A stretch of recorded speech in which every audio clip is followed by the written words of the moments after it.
আমার সাল ওই কামিছে চাকরি করে সেই আমার সালটা কালকে ফোন দিছে ফোন দিয়ে কয় তো চাকরি ঠিক করছি ওই যে কি যেন চাইনা কোম্পানিতে আমি কইছি বাজান তুমি এনে যাইও না তুমি আনি বেতন বাবা মানাস বাবা তুমি যাইও না কয় তারা পারে কইছে কি যাবা যাই দেখি যদি পছন্দ হয় তো থাকবানি আর নালি চলে আসবানি কালকে বিকেলে নতুন প্যান্ট শার্ট কিনে আমার বাবা গেছে রে আমার বাবা কালকে বিকেলে গেছে আমার বাবা রে কাজে করছে বাবা রে ও বাবা রে ও বাবা রে বাবা।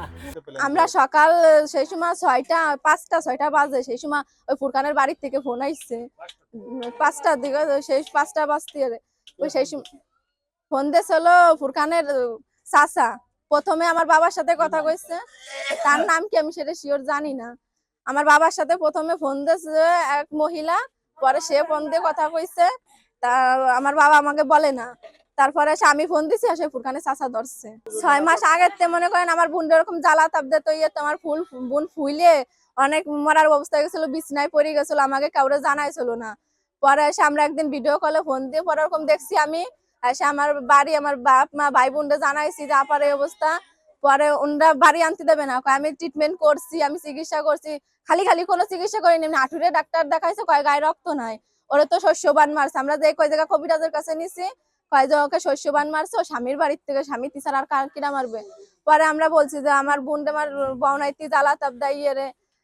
পরে এরপর ভালো হয়ে গেছে, আইসে নিয়ে গেছে ইটি কইরে আমরা আমার বুনডে দেবো না। আমার ভাই গতকালকে ওই যে চাকরির জন্য নিয়েছে, কইছে তোর জন্য চায়না কোম্পানি চাকরি ধরছি, প্রতি মাসে 20-25 হাজার টাকা বেতন উঠাতে পারবি। পরে আমার ভাই আবার চাকরি করতো, সে বেতন ঢুকার পরে আমার ভাইরে 1 সপ্তাহ ধরে ফোন দিচ্ছে। আমার ভাই বলছে যে আমার চাকরি তো একটা রয়েছে, তাই এই বেতনটা আমি পাইয়ে নই, তারপরে আপনার কাছে যাবানি।